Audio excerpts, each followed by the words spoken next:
Ada pertanyaan seperti Edi. Jadi saya sudah memetakan dan mengklarifikasi beberapa pertanyaan yang hampir serupa, tapi banyak banget yang nanya. Eh, Tadi ada yang tanya, jadi bercandanya manusia boleh berencana, tapi anggaran yang menentukan ya ini. Jadi dalam kita mengembangkan potensi anak kita, kira-kira butuh budget berapa sih Edi? Karena tidak, kalau saya lihat dari satu sudut pandang saya ya, kalau saya lihat dari presentasi tadi, foto-foto tadi, kalau saya lihat pribadi sih, kalau mereka cukup orang yang mampu. Nah, bagi sebagian orang tua yang dari ekonomi yang, let's say katakanlah kelas menengah sederhana nih seperti ini, kira-kira apa yang harus kami lakukan? Tetapi budgetnya pas-pasan, tapi kita juga ekspektasinya bisa mengembangkan karakter atau mengembangkan potensi untuk anak-anak kita. Seperti itu, Ayedi. Monggo, silakan. Pertanyaan yang bagus ya. Jadi sebenarnya biaya atau dana itu relatif berbanding dengan semangat sama niat, gitu. Ya, banyak anak-anak yang misalnya orang tuanya cuma misalnya ya itu sampai viral ya, pengemudi becak gitu. Kemudian kok bisa akhirnya lulus bisa dapat beasiswa di London, gitu. Kok bisa gitu? Ya bisa, itu tergantung orang tuanya, tergantung niat. Terus baru saja viral ya lulusan akpol apa ya kalau nggak salah, itu yang orang tuanya cuma apa gitu ya profesinya, sampai akhirnya diizinkan orang tuanya untuk memberikan testimoni gitu, kok anaknya menjadi lulusan terbaik di akpol. Itu baru-baru, cari aja di YouTube itu. Nah, kok bisa begitu? Ya tergantung orang tuanya gitu. Jadi bukan tergantung budget. Kalau budget itu relatif. Ambil contoh begini. Saya bikin program di Bali. Program di Bali ini cukup mahal biayanya ya. Untuk pendaftaran atau untuk ikut program selama 10 hari ya, sama 10 hari itu biayanya 7,5 juta. 10 hari ya, 10 hari. Belum pergi ke Balinya, ongkosnya. Belum tinggal di Bali dan makan selama 10 hari. Oke. Ya. Perkiraan kita pasti jelas dong, ini menengah ke atas. Menengah ke atas. Kak Dimas percaya nggak pernah ada satu peserta yang luar biasa yang membuat saya menitikkan air mata. Siapa dia? Ternyata orang tuanya orang tua tunggal, single parent, ya. Terus sudah gitu profesinya tahu apa? Asisten rumah tangga.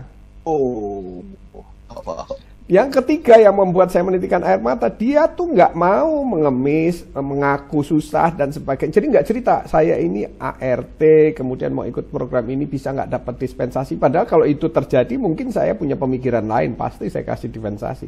Tapi itu nggak terjadi. Jadi pengakuan itu terjadi pas acara sudah selesai. Nah, seperti itu. Saya sampai geleng-geleng kepala, wah ternyata ada ya orang luar biasa seperti ini. Akhirnya saya wawancarai gitu ya, kenapa sampai alasan begini-begini. Saya tidak ingin nasib anak saya seperti saya. Sederhana sekali. Terus kok bisa sampai ke Bali 10 hari di Bali gitu, tenang-tenang aja. Saya nabung ayah 2 tahun gitu. Wah, hebat. Setiap gaji saya alokasikan khusus sekian untuk rencana ini. Makanya saya targetkan 2 tahun ikut acaranya ayah di Bali. Balinya jauh lagi, di Bali Utara, di Singaraja, di Buleleng ya.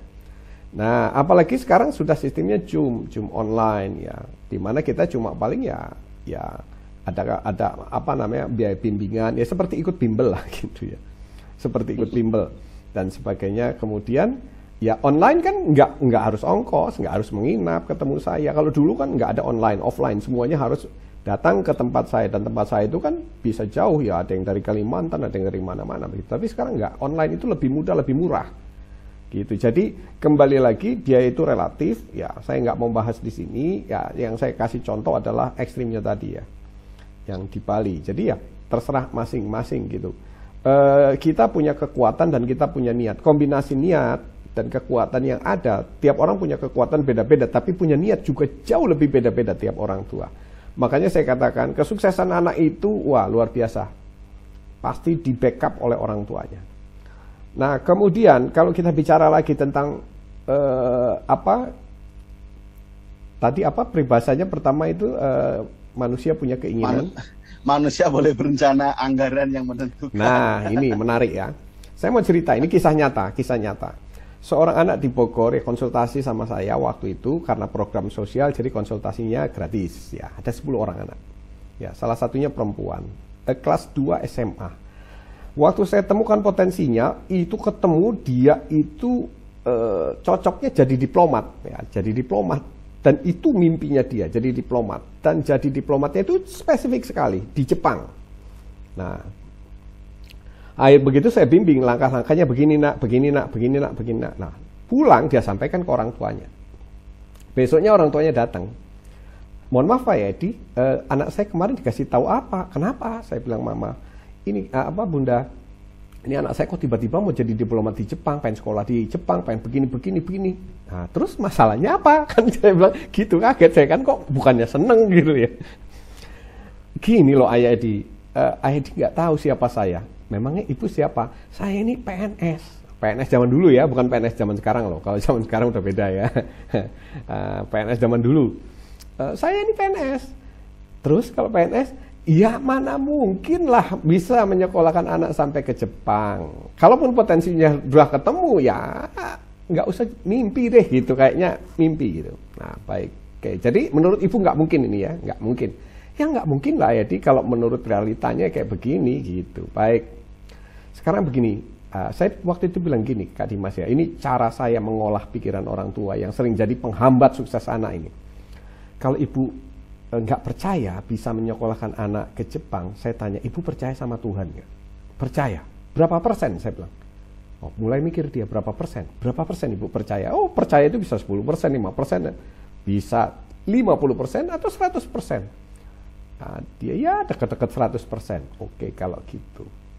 Kalau ibu percaya sama Tuhan, ibu percaya nggak Tuhan yang bisa bikin bumi ini? Percaya. Tuhan bisa bikin matahari? Percaya. Terus ibu nggak percaya Tuhan nggak bisa nyekolahin anak ibu ke Jepang? Waduh, serem Bu, saya bilang gitu. Maksud ayah gimana katanya? Ya jangan pikirkan bahwa rezeki itu hanya dari kantong kita, dari dompet kita. Minta sama Tuhan rezekinya dari manapun, karena Tuhan itu maha kuasa. Daripada ibu melarang anak ibu menghapus mimpinya dia untuk jadi diplomat di Jepang, lebih baik ibu nanti malam sholat tahajud, saya katakan. Sudah, berdoa. Doa ibu pasti manjur kalau ibu tulus, ikhlas melepas anak ibu ke Jepang, mendukung cita-citanya. Kejadian. Habis gitu pulang, berubah pikirannya. Jadi nggak jadi menghalangi anaknya, fokus sholat tahajud.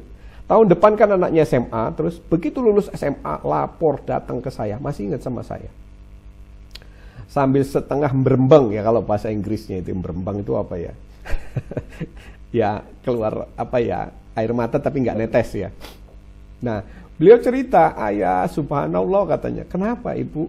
Anak saya itu diterima beasiswa di Departemen Luar Negeri, dia sekolah calon calon yang bekerja di luar negeri itu apa ya, di atasnya itu. Ya, sekolah calon diplomat. Sekolah calon diplomat atau staf kedutaan besar. Nah, staf kedutaan besar. Sekolah calon staf kedutaan besar itu ikatan dinas di Departemen Luar Negeri. Nah, kalau ikatan dinas kan pasti jadi kalau diterima kan gitu. Dan dia diterima di sana. Dan saya baru tahu bahwa Departemen Luar Negeri di Pejambon waktu itu ya, itu ada yang namanya sekolah khusus kayak begitu. Saya bilang, ya Allah, ya Rabbi, ya Rasul. Ternyata kejadian ya, doa orang tuanya dikabulkan.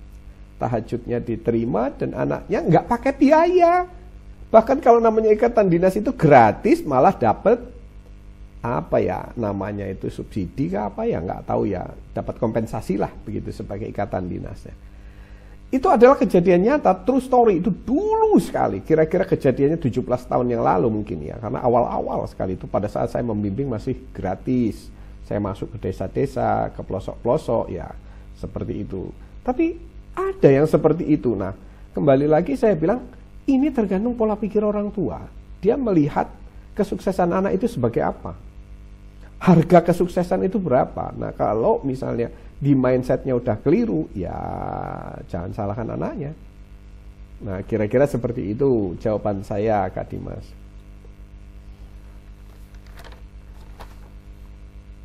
Baik. Benar juga sih, Ayadi. Jadi saya pribadi juga kadang ya saya juga dibesarkan dan sekarang juga ya puji Tuhan mendingan dari yang kemarin lah ya, dari waktu saya kecil. Tetapi terkadang saya juga harus pintar-pintar mengatur budget keluarga saya agar di satu sisi juga bisa mengembangkan potensi anak saya seperti itu.